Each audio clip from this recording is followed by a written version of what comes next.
Lumaki po akong isang protestante, mga brothers and sisters in the Lord. Ngayon po ay mag 3 years na po ako ngayon dito sa simbahang Katoliko at nag-aaral na po akong mismo dito sa Rome, Italy ng magpapari po.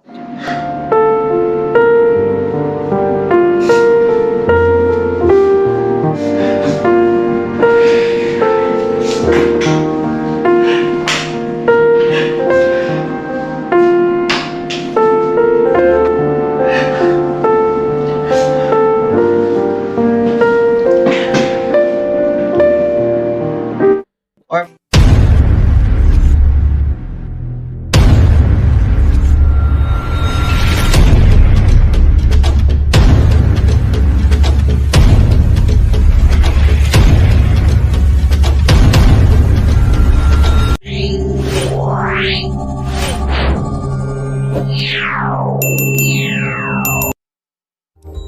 ako po pala si Roji Villanueva Dalasa from Villamor Esperanza, Sultan Kudarat. Or in Tacurong City po, ang center city po namin. So, as you see in my post po, nandito po ako sa Rome, Italy upang nag-aaral po pagkapari. I am Protestant pastor, converted into the Roman Catholic faith as a seminarian. Ang pag-convert ko po sa simbahang Katoliko na itinatag mismo ng ating Panginoong Hesukristo, wala pong naghihikayat sa akin upang magpaanib po sa simbahang Katoliko. Kusang loob po ako na nagpa-convert dahil binigyan po ako ng pangitain ng ating Panginoong Diyos. Binigyan po ako ng sign. Ang sign na po na iyon, mga brothers and sisters in the Lord, ay yun yung mga vision ko po na ipinapakita sa akin ng ating Panginoong Diyos. Pero bago ko po ibabahagi sa inyo ang aking mga vision, mga brothers and sisters in the Lord, ibabahagi ko po sa inyo ngayon kung paano po ako na-convert into the Roman Catholic faith nung simula po. Bago po ako na-convert sa Roman Catholic faith, I am working as a microfinance officer in the private sector po, in ASA Philippines Foundation Incorporated, kung alam po ninyo yon. As a microfinance officer po, may mga groups of clients po kami in other barangays, in any barangays po, ganon. So, we are going there to collect their responsibility weekly. So that in that time po, na nagtatrabaho po ako, na-assign po ako doon sa Maragusan, Compostela Valley. Kung nakapunta na po kayo doon, kung sino man po ang nanonood dyan sa Maragusan, Compostela Valley, hello po, magandang umaga po sa inyong lahat, or good afternoon po, or good evening po sa inyong lahat dyan. Noong nagtatrabaho po ako sa Maragusan, Compostela Valley, nagkaroon po ako doon ng mga pangitain po. Mga brother, in that time, mga brothers and sisters in the Lord, ang pagtawag po sa akin ng Panginoong Diyos ay binigyan niyo po ako ng sign. Alam niyo po ba ang first na sign na ipinakita sa akin ng Panginoong Diyos ay nagsa-sign of the cross po ako in front of so many people habang nagpa-preach po ako. Nagsa-signing of the cross po ako na in time na pastor po ako, in time po na protestante po ako, hindi po kami nagsa-signing of the cross before preaching. Dasal lang. Panginoong Diyos, ganito, ganyan. Ganun lang po ang mga protestant. So, hindi na po kami nagsa-signing of the cross. Unlike po sa Catholic Church na nagsa-signing of the cross po tayo.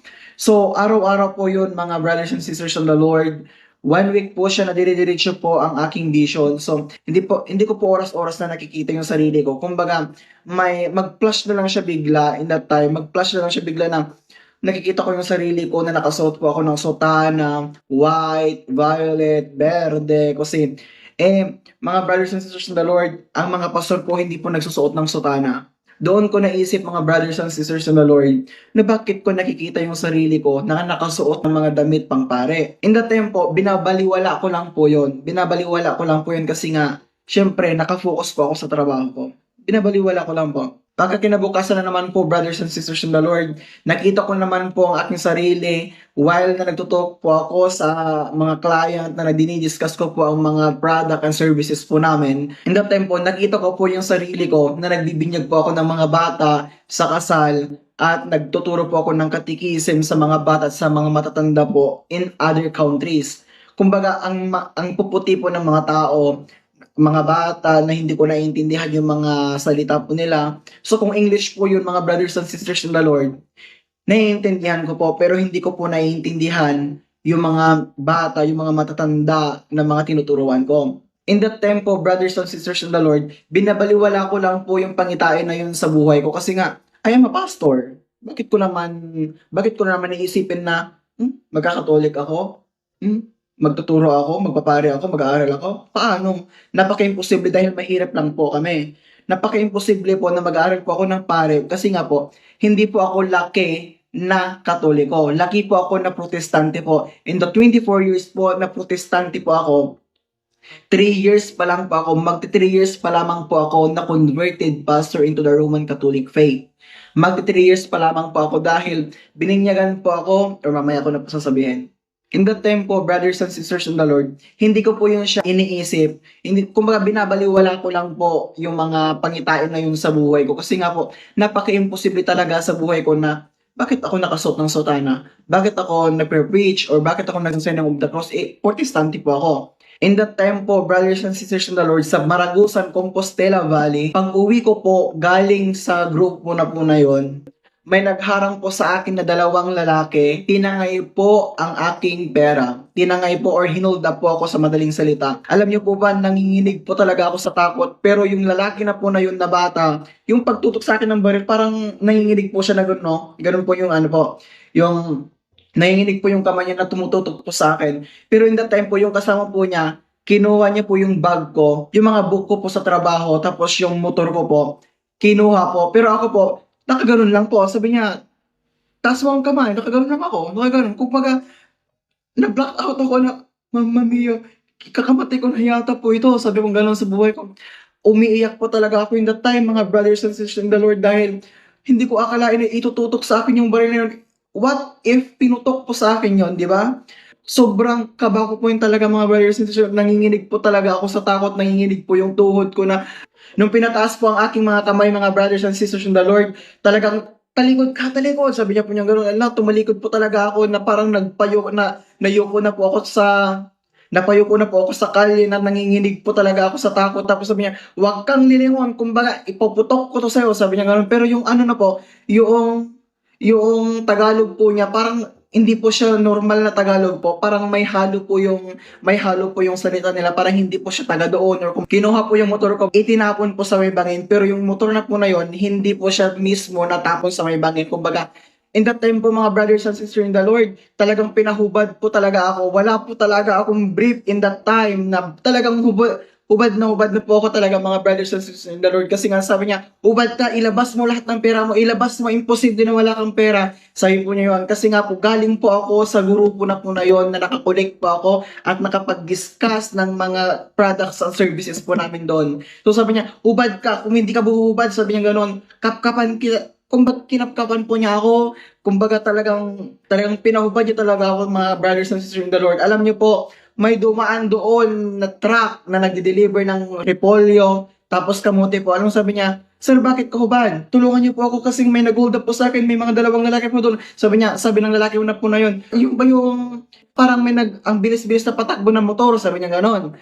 So, nakamotorcycle po sila na walang plate number, sabi niya gano'n na, kumbaga, ano pa po sila, nakabunit pa daw po sila, sabi niya, na ano po niyo yun, kuya, sabi niya gano'n, in-interview po kami doon sa barangay mismo, doon sa Maragusan, Compostela Valley, kung saan po ako mismo na na-hold up. Lahat po ng mga taga-barangay doon, mga brothers and sisters, nag-responde po sa akin dahil sumakay po ako in that time na tinutukan na po ako ng baril na umalis na po sila at natangay yung bag ko po at yung motorsiklo ko po na sinasakyan. Pagka kinabukasan po noon, pumunta po kami sa Nabunturan City or Nabunturan po upang i-report po yun sa police station. So, pumunta po kami doon ng manager ko or yung supervisor ko po o yung kasama ko. Pumunta po kami doon. In that time po, doon ko po sinabi lahat na ito ba.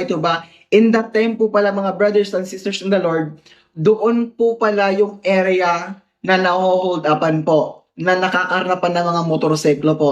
Yung sinabi po sa akin sa barangay na yung area na po yun, yung prone accident, na may mga na-hold up, na may nababaril, may namamatay. Doon po, so nagpapasalamat po ako sa Panginoong Diyos dahil na-hold up lamang po ako doon na parang kahit ubad na ubad ako, wala akong pakialam kasi nga second life po na yun, mga brothers and sisters in the Lord. In that time po, nung nakapag-report na po kami doon sa police station, dilipat po ako ng branch, lumipat po kami doon sa Compostela Valley. Doon po sa Compostela, sinasamahan ako ng manager ko po dati na mag-house visit, ganun po, kasi nga na-trauma talaga ako. Sabi ko, ayaw ko na mag-drive, sabi ko, magre-resign na ako. So in that time po, tinawagan po ako, mga makalipas po ng isang buwan, tinawagan po ako ng manager doon sa Marabosan Compostela Valley na pwede ka magpirma dito, pwede ka bang magpunta dito sa branch dito dahil may pipirmahan ka lang tapos babalik ka na.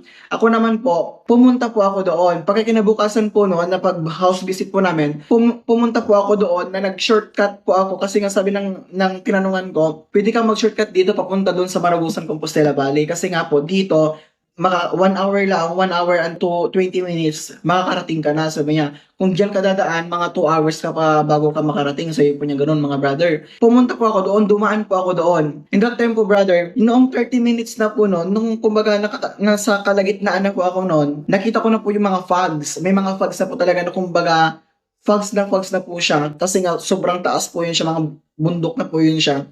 Fogs na po yun siya, wala kang makitang mga puno. Kumbaga, kung baka makita mo lang yung mga puno ng mga 50 meters, gano'n. Pero talagang, ang kapal po ng fogs in that time. Alam niyo po, brothers and sisters in the Lord, doon ko po mismo nakita sa paningin ko ang imahe ni Mama Mary. Doon ko po nakita talaga ang kagandahan ni Mama Mary po, na kumbaga, nakita ko yung imahe niya na hindi naman ako nag-hallucinate po doon kasi nag-drive po ako.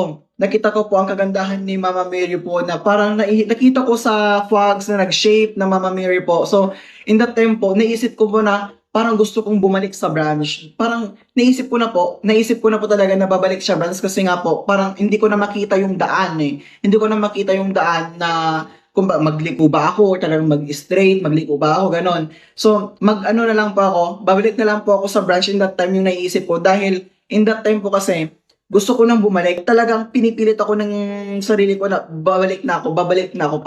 Parang gusto kong bumalik na sa branch. Alam niyo po, brothers and sisters of the Lord, noong nakita ko po ang imahe ni Mama Mary na napakaganda sa paningin ko po, doon ko po naiisip na binibigyan ako ng notice na hindi na ako magpapatuloy papunta sa Marabosan Compostela branch. Nakita ko po talaga, hindi po ako nag-hallucinate na para nag-flash po talaga agad-agad sa paningin ko na oh, si Mama Mary. Sabi ko po gano'n na, hindi ko, kilala ko si Mama Mary. Pero hindi ko talaga lubos na kilala. Pero nakikita ko sa Katoliko at nakikita ko sa mga Catholic Church dahil pumupunta po ako, nakikipag-attend po ako dati sa mga patay, gano'n, na makipaglibing. So, yung mga patay, pinapasok sa simbahan. So, yung mga estatwa, yung gano'n, yung mga images. In that time po, brother, nakita ko po at naramdaman ko po na binabalaan na po ako na parang hindi ako magpapatuloy. In that time po, talagang gusto ko na talagang bumalik sa branch na yon, sa Compostela branch po. In that time po, noong paliko na po yun, kasi pababa po yun siya eh. Nung paliko na po yun, mga brothers and sisters in the Lord, may humarang po sa akin na 2 lalaki po. Noong nagganon po yung lalaki, noong talagang hinarangan po ako ng lalaki na may baril po na hawak, na nagganon po talaga siya, mga brothers and sisters. Nagganon po talaga siya. Alam niyo po, binaril po ako isa, pero hindi po ako natamaan. Talagang binilisan ko po, sino po bang hindi matatakot po, sino bang hindi mabibigla sa isang putok na baril? Siyempre, maratel ka na po. So, it means to say, binilisan ko po yung takbo ng motor ko, kahit pags na po yun siya, kahit hindi ko na nakita, binilisan ko po siya. Pang dalawang putok na po, brothers and sisters in the Lord, pinutok na naman po niya, pero dito na po natamaan sa likod ng tuhod ko po. Dito sa likod ng tuhod ko mismo, kaya nag-crack ang tuhod ko po. In that time po, brothers and sisters in the Lord, gustong kunin talaga yung motor. Gustong talagang kunin yung motor, mga brothers and sisters. Ang motor na po na yun, mga brothers and sisters, motor ng company, hindi ko po yun motor. Alam niyo po ba, ang kagandahan po doon, may 2 motorsiklo po na mga tomboy. Ang lalakas po ng mga tawa, Talagang, nung pinutukan na po na ako na yun, ang binilisan po pala nila, ang pagtatakbo. Akala po nila, doon daw sa likuran nila, ang putok na yon, kaya binilisan nila, baka sila ay makakarnap din po. In that time po, umiyak po yung isang tomboy noong nakita po ako na nakalatag po doon sa highway po, sa kalagitnaan po ng highway. Sabi niya, kuya na ano ka? Sabi ko, umiyak na ako. Sabi ko, ang sakit-sakit ng tuhod ko. Tawag ko yun ng ambulansya. Sabi ko pong ganon. In that time po na, uy, tawag na po kayo ng ambulansya kasi ayaw ko pong pumatay. Naputukan na ako. Sabi ko, in that time po, salamat po talaga sa Diyos, mga brothers and sisters in the Lord, kasi nga po, yung mga tomboy na yun na 4, kasi 2 po sila, 2 po yun na motor, umakyat yung tumboy sa puno at nakasagap ng signal. Sabi niya, may na-aksidente dito sa highway papunta sa Marabusan, Compostela Valley. Alam niyo po, doon po ako nirespond din ng ambulansya na, kumbaga, parang nakikita ko yung sarili ko na, yung hinatak ako, yung kumbaga, sinakay ako doon sa ambulance na, kumbaga, nilagay po ako doon sa higaan, tapos pinatong po ako doon sa, kumbaga parang patay po ako, pinatong po ako, so nawala akong, kumbaga nakaano lang po ako na gano'n. Ano mo, sabi ng ambulance po, galaw mo yung paa mo, sabi gano'n. Sabi ko, kagano'n ako, gano'n lang. Galaw mo yung paa mo, sabi niya. Ginanon pa ako ng yung sa legs ko po, ginanon pa ako. Hoy, gising ka! Nagano, ano mo, nandito na kami, huwag ka nang huwag ka nang matakot. Sabi niya, umiiyak po yung tomboy na nakikita ko na, Kuya, okay ka lang ba? Kuya, buhay ka pa. Sabi niya gano'n. Kuya, buhay ka pa. Nagano po siya. In that time po, brothers and sisters in the Lord, yung motor lang po na yon, yung motor ko na yun, mga brothers and sisters, andun lang sa pinakagilid, sinuksok lamang po sa gilid. Kumbaga, 100 meters away, sinuksok lamang doon yung motorsiklo po. Narespondi po ng pulis yun, at saka yung ambulance po talaga, hindi ko po makayang i-explain, mga brothers and sisters in the Lord. Ang kumbaga, pangalawang buhay ko na po, kumbaga 2 chance ko na po yun. 2 chance ko na po na mabuhay dito sa mundo na ito, mga brothers and sisters in the Lord. Kaya alam niyo po, brothers and sisters, nakapunta na po kami doon sa yung ambulance na po yun, mga brothers and sisters in the Lord, dinala po ako doon sa Nabunturan Hospital, doon sa orthopedics. Kasi sabi niya, operahan na yun agad-agad. Sabi niya, operahan na yun agad-agad. Alam niyo po, marami pa pong mas malala sa akin. Kaya sabi niya, iiwan niyo muna na yan, iiwan muna dyan sa sa operating room. Or doon sa may room kasi po na yon na kumbaga ginatahi para hindi maglala yung dugo na mawala. So in that time po, yung pantalon ko na yon, ginunting po yun siya kasi nga sabi niya, I don't waste my time, sabi ng doktor, marami ng dugo. So, po yun siya, ginunting po niya siya, sabi niya, tinurukan na po ako ng anesthesia noon. Tinurukan na po ako ng anesthesia sa tuhod ko kasi nga gusto nang suyupin po yung gusto nang yung suyupin yung mga nag-crack na mga buto doon sa tuhod ko po. In that day po, kasi hindi po siya nasuyop lahat, ooperahan na po ako in that time. So, in-schedule po ako by the 3rd day noon, in-schedule na po ako na operahan na po kasi marami pa pong nakapila na operahan or marami pa pong naka-schedule na operahan po. In that time po, brothers and sisters in the Lord, napadasal po ako in my mind na, Lord, kung tinawag mo po ako, please cure me abruptly. Lord, please tulungan mo po ako. Lord, please, sabi ko kung gano'n, kung tinawag mo po ako upang ipahayag ang iyong mga salita sa buong mundo, please help me and cure me abruptly, sabi ko gano'n. In that time po, brothers and sisters, hindi ko po talaga ma-explain ang sakit ng nararamdaman ko po sa tuhod ko na kumbaga iniiyak ko na lamang po. Noong naoperahan po ako noon, ilang buwan lang po, mga 3 months to 4 months, abruptly cured na po ako in Jesus' name. Thank you, Lord. After ko po naoperahan, mga brothers and sisters, hindi ko ma-explain yung kagalakan ko kasi nga po, 3 to 4 months pa lang po, nakakalakad na po ako. Nakakalakad na po ako na may saklay. In that time po, nagpapasalamat po ako sa Panginoong Diyos dahil nakakalakad na po ako na may tungkod. In that time po, noong 1 year na po ang nakakalipas ng aking operation po, nung 1 year na po, mga brothers and sisters in the Lord, kasi doon po ako sa Esperanza nagpagaling. Dahil doon po ako kila tita ko sa Esperanza po na nagpagaling in that time. In that time po, mga brothers and sisters in the Lord, gumaling po ako doon abruptly. Kumbaga, cured po talaga ako. Maraming salamat po sa Panginoong Diyos dahil binigyan niya po ako ng kagalingan abruptly.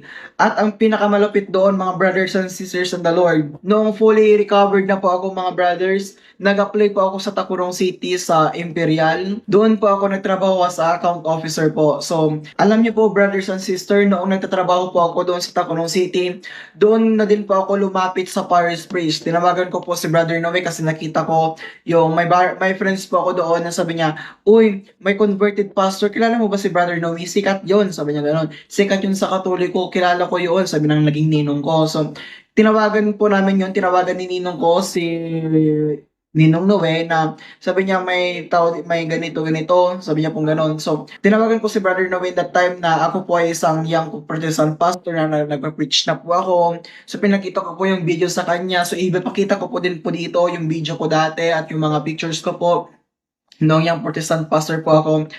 In that time po, brothers and sisters of the Lord, sinabi ni Brother Noe Dura na lumapit ka sa parish priest. So, sinabi ko po na nakalapit na po ako.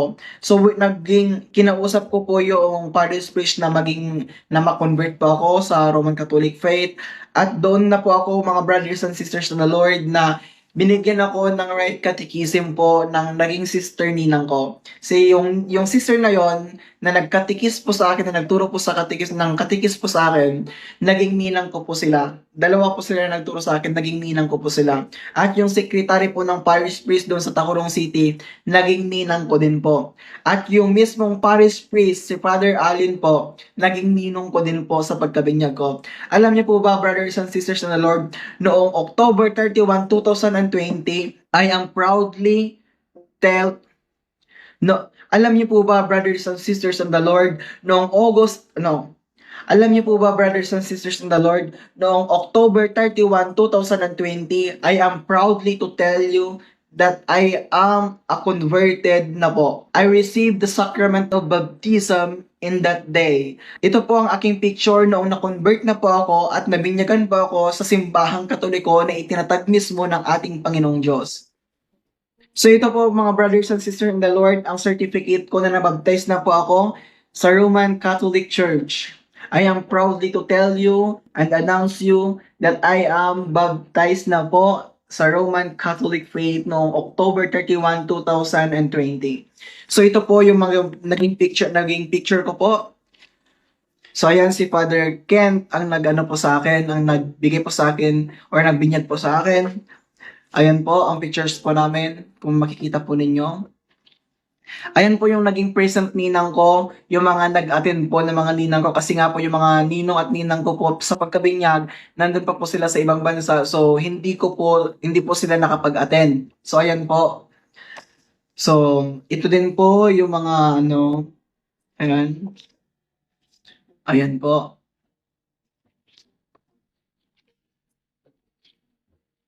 Ayan po siya. Binibinyagan po ako. And then ito po. Ayan. At ito na po noong binibinyagan na po ako ni Father Kent Warren. Ayan po. Ayan po siya. This is our picture. Reverend Ken Zamora. Ayan po, nasa likod, ko pa po siya. So maraming salamat sa Panginoong Diyos. I am proudly Catholic na po. I am proudly that I am a converted into the Roman Catholic faith na itinatag mismo ng ating Panginoong Diyos. Noong December 1, 2020 po mismo, bininyagan po ako or I received the sacrament of confirmation sa General Santos City Holy Cross Paris. Ayan po. Taran! Certificate po yan. Taran! Taran! Ito po yung mga naging documents ko po sa pagbinyag ko po at ito po yung evidence ko po na nabinyagan po ako at nabinyagan po ako sa Catholic Church and I received the sacrament of confirmation. Ito din po yung certification ko po. Naging ninong ko din po si Father Dandy, the parish priest of Holy Cross in the Kalumpang Church. Naging ninong ko din po siya. Ito po ang naging mga documents ko po at mga pictures po. Alam niyo po ba, after that mga brothers and sisters in the Lord, nag-stay muna ako sa converted pastor sa part ni Brother Noe Dura. Nag-stay po ako sa kanya ng mga 1 year. Nag-proba po ako doon or trinay po niya ako at nagturo po ako ng mga bata, children ministry, nagturo po ako doon ng mga katekism ng mga bata. And then in that time po, pumunta na po kami doon sa Manila. Alam niyo po ba, brothers and sisters, noong natapos na po ako binyagan sa simbahang Katoliko, napaawit po ako sa isang grupo ng no higher calling. Maraming salamat po sa mga instrumento na ginamit ng ating Panginoong Diyos upang tulungan po ako na mag-process ng aking mga papeles na makapunta po dito sa bansang Italia upang mag-aral pagkapare. Lumaki po akong isang protestante, mga brothers and sisters in the Lord. Ngayon po ay mag 3 years na po ako ngayon dito sa simbahang Katoliko at nag-aaral na po akong mismo dito sa Rome, Italy ng magpapari po. Alam niyo po, brothers and sisters in the Lord, marami po akong napagdaanan na hirap, na marami po akong napagdaanan na mga tukso, marami po akong napagdaanan na kahirapan na mag-process po ng aking mga papilis papunta po dito sa Italy. Ang dami-dami ko pong naiyak, kulang po siguro, mga isang timba lamang po siguro, mga isang timba lamang po siguro ang ang dami-dami ko pong naiyak sa pagpaprocess ko ng papilis ko, mga brothers and sisters in the Lord.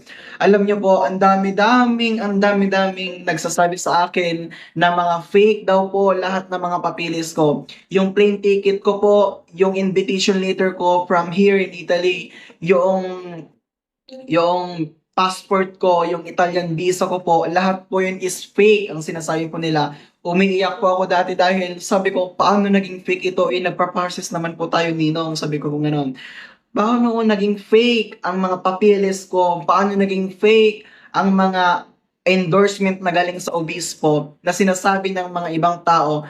Or, alam niyo po, brothers and sisters in the Lord, bago po ako na-convert sa simbahang Katoliko, ang dami-dami ko pong napagdaanan ng mga, kumbaga, napagdaanan na sacrifice po. Napagdaanan ko talaga na, kumbaga, yung na-breakthrough ko yung pagsubok ngayon. Ang dami-daming nagsasabi sa akin is mga fake po. Yung mga passport ko, Italian visa, yung plane ticket ko po, at yung invitation letter ko po na galing dito sa Italy.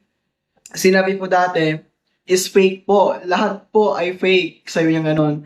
Alam niyo po, brothers and sisters in the Lord, ginagamit ko lamang daw po yung invitation letter, yung fake na plane ticket, yung fake na Italian visa upang makahingi ng tulong sa mga kapatiran natin.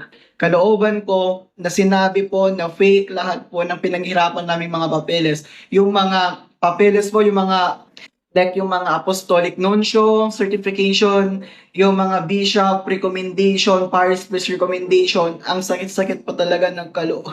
Noong in that time, mga brothers and sisters in the Lord, sa gabi, sa CR, sa banyo habang naliligo ako, iniiyak ko na lamang po ang kalagayan ko dati dahil kumbaga maybe kagustuhan siguro yun ng Diyos na naranasan ko kasi yung mga nagsasabi sa akin dati, nasira po ako sa mga benefactor. Nasira po ako sa mga benefactor na sinabi yung mga binibigay sa akin dati na pinag-plane ticket ko po from Jensen to Manila, yung mga pinang-process po ng Italian visa, is binili ko lang daw po ng mga cellphone yon. Sabi ko naman po, I have yung mga cellphone ko po dati, hindi po ako bumibili ng cellphone. Ang cellphone ko po is plan from the Globe Store. Hindi pa ako bumibili ng cellphone. Nais ko pong ipaalam sa inyo, mga brothers and sisters in the Lord, na I am sincerely thank you po. Magsasabi po ako sa inyo ngayon ng thank you dahil tinulungan po ninyo ako na makapunta dito sa Italy. Maraming salamat sa Diyos dahil ginamit po kayo ng Diyos na makapunta dito sa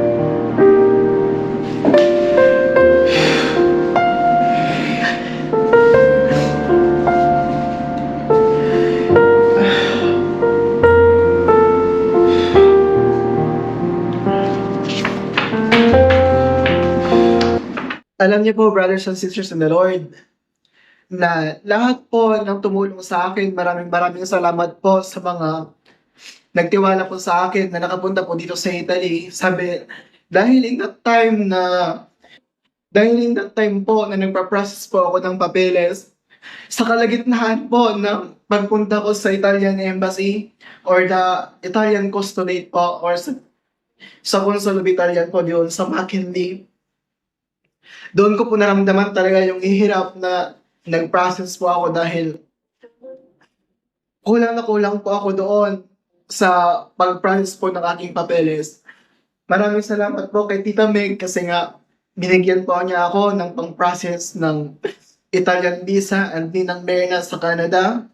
Brother Windy, maraming salamat po dahil binigyan niyo po ako ng pamasahe papunta at pabalik. Pabalik-balik po ako sa consulate ng embassy po ng Italy. At yung pamasahe ko po papunta doon, lahat po ng naging pamasahe ko na lahat po ng naging gastos ko po, galing po sa mga benefactor po yon. Maraming salamat po, Brother Romy. Maraming salamat po dahil nakabili po kami ng nakabili po kami ng gift po para sa kay Brother. Maraming salamat po, brothers and sisters in the Lord, dahil binigyan niyo po ako ng support. Binigyan niyo po ako ng support financially upang makapag-process po ng mga Italian visa or makapag-process po ng mga papers ko. So maraming salamat. Kung wala po yung tulong po ninyo, hindi po ako nakapag-aral dito sa Italy. Maraming salamat po sa inyo sapagkat binigyan niyo po ako ng kalakasan, kahit nasira po ako sa mga ibang benefactor po dahil sinabi po nila, ginagamit ko lang daw po yung fake na plane ticket ko na makapagkuha po or makahingi ng tulong sa mga tao po. Pero hindi naman po yung totoo. Hindi po ako humihingi ng tulong na wala naman pong ebidensya. Wala pong... Pero in that time po, kumbaga, sa kabila po ng mga pagsubok na yun, mga brothers and sisters in the Lord, yun po yung naging kalakasan ko upang magtayo sa sarili kong paan na talagang mag-move forward ako, hindi na po ako mag-turning back kasi nga po marami na po tumulong sa akin na magkuha po ng Italian visa po dati at nagpa-process na po ako ng aking mga papers. So thanks be to God for Tita Meg kasi nga po siya yung nagbigay sa akin ng pamasahe from General Santos City papunta po sa Manila. At doon ko po naranasan, kumbaga, yung tinatawag na pabalik-balik sa Apostolic Nuncio, pabalik doon, papunta doon sa kay bishops or kay Archbishop Pabilio, mapabalik-balik po sa Apostolic Nuncio, pabalik-balik po doon sa Italian Consulate kasi nga po, kulang po yung mga papilis ko. So, in that time po, sa kalagitnaan po ng pagpaprocess ko ng papilis ko po, doon ko po naranasan ang pagtututya, lahat ng mga negative thinking ng mga ibang tao po. Yan, maraming nagchat-chat na, Brother Roji, binibigay, marami na po ang nasira na po ako sa mata ng mga benefactor po. Alam niyo po ba, brothers and sisters in the Lord, nung dumating na po ang aking Italian visa doon sa bahay mismo, doon sa Giestra Village, doon sa Parañaque, ang saya-saya ko po noon, doon ko po naranasan ang tears of joy na tinatawag kasi nga po, when I received that visa po sa Italian visa, when I received the Italian visa po, sabi ko, Lord, sana nga talaga. Kasi may na-receive na akong text na approved na. So, hindi pa po ako naninigurado kasi nga po in that time, kailangan kong actual talaga na makita yung passport ko na nakatakip doon or na nakadikit doon ang Italian visa. Alam niyo po ba mga brothers and sisters, noong may nag-doorbell po doon, Brother Roji, baba ka dyan, meron kang parcel, sabi ni Brother Jonathan. Sabi ni Brother Jonathan, Sir, si Roji Dalasa po. Sabi niya, ito po siya. Sino po sila? Sabi ko, wala po akong parcel. Hindi po, galing po ito sa Italian Consulate. Sabi po niya gano'n. Italian Consulate po, totoo po. Sabi ko, kasi nga, 2 days pa lang, dinelivered na po yung Italian visa ko sa bahay. Sabi ko po, ang bilis-bilis naman ho. Sabi ko gano'n, oo. Sabi niya, binigyan na sa akin yung red envelope po. Magpirma ka po dito kasi nga po, yan, yung documents na po yun is kumbaga hindi basta-basta, dapat may permahan para makasigurado po na na-receive ko na yon. So in that time, si Brother Jonathan mismo ang nagbukas po ng aking envelope. Binuksan ni Brother Jonathan. Ala, Brother Rogie, halika na. Upo ka na dyan. At ako'y mag-ano. Sabi ko, kasi nga, nanginginig ako in that time. Ala, ganito yung kamay ko po. Sabi ko, Brother Jonathan, bilisan mo. Sabi ko, gano'n. Binuksan ni Brother Jonathan. Taran! Nagano siya. Hala, white paper lagi ni. White paper lagi ni. Noong nakita ko po yung paper na po yun, nandun na po yung notice na if you are entering in the European Union, you must to present swab test valid for 72 hours, ganun po siya. And you must proceed the QR code, na ganun po siya. Hala, bakit kaya ito? Sabi ko na lang, may ganito po na nakasulat. And then, nung tinanggal ko na po nung tinanggal na ni Brother Jonathan po yung passport ko, sinabi ni Brother Jonathan, sa first page, wala pa. Sa second page po, wala pa rin. Hanggang nakaabot po kami sa 11 page, wala pa rin po. Noong nag-12 page na po kami, thanks be to God, nandoon po nakadikit at nakaakibat ang Italian visa ko. Maraming salamat po sa Panginoong Diyos, sa mga tumulong po sa akin at naniwala po sa akin na makapunta dito sa Italy. Maraming salamat po sa mga taong ginamit ng Panginoong Diyos na maging instrumento upang tulungan po ako na mag-process ng aking mga papeles. Maraming salamat din po kay Brother Novedura o kay Ninong Novedura kasi siya po ang tumulong sa akin na pumunta po kay Bishop Pabilio. Isang text lang po ni Ninong Noe, na-replyan po agad ni Bishop Pabilio po. Talagang the Holy Spirit of the Lord ang kumikilos in that time sa aking buhay. Talagang ang Panginoong mismo ang Panginoong Diyos mismo ang gumagawa ng paraan, gumagawa ng daan upang makakuha po ako at maging wasto po ang aking mga documents papunta po dito sa Italy. So maraming salamat po, brothers and sisters in the Lord. Sa lahat na walang sawang suporta po, panalangin, financially in that time, sana po ay patuloy niyo po akong suportahan sa panalangin dito sa congregation po namin. Hindi po lahat ibibigay, hindi po lahat provided po. So yung mga personal needs po namin, kumbaga lahat ng mga kailangan namin kasi yung mga essential needs lamang po ang binibigay ng congregation po namin, like mga sabon, ganun. Yung sabon lang na ganito po, yung maliliit lamang po sabon na pang lodge po or mga pang hotel, yun lamang po yung binibigay sa amin. So, yun lang, isang sabon lang, wala na po. Dito lang sa amin po, wala na. So, yung mga Colgate, like mga wala na po. Kasi nga po, in that time po, bago po ako pumunta dito sa Italy, brothers and sisters in the Lord, kasi nga, ang community po namin, wala po kaming community sa Pilipinas. So, European Union po siya sa US at saka sa India at saka Peru. Napag-usapan po namin mga brothers and sisters in the Lord bago po ako pumunta dito sa Italy at inaccept po ako dito sa congregation na ito, mag-proceed po ako ng aspirancy. Second po is yung novitiate na tinatawag, and then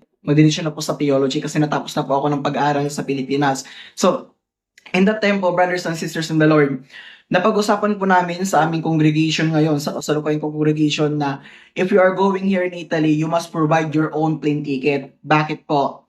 In that time po kasi, hanggang ngayon po, maraming nagsisilabasan ng mga seminarista sa mga seminaryo kasi isa pa po, strict masyado. Secondly po, hindi provided lahat. Yes, provided, sabi po provided. O totoo naman po na provided talaga, pero hindi po lahat. Strict po talaga masyado. Thirdly po, para silang sumisigaw na parang sumisigaw na hindi naman, pero you must to be talaga. If you want to answer talaga sa pagtawag ng Panginoong Diyos sa'yo, you must to sacrifice. Kailangan po talaga ng sacrifice. Kung tinawag ka talaga ng Panginoong Diyos, talagang sundin mo ang mga Italiano, sundin mo ang mga superior mo kung talagang tinawag ka. Kahit hindi naman po provided po lahat, mga brothers and sisters in the Lord, yung tuition sa paaralan, bahay at saka pagkain, yung mga initial needs lamang, for example, yung isang sabon lang na konti, tapos yung isang Colgate na maliit, ganoon lang.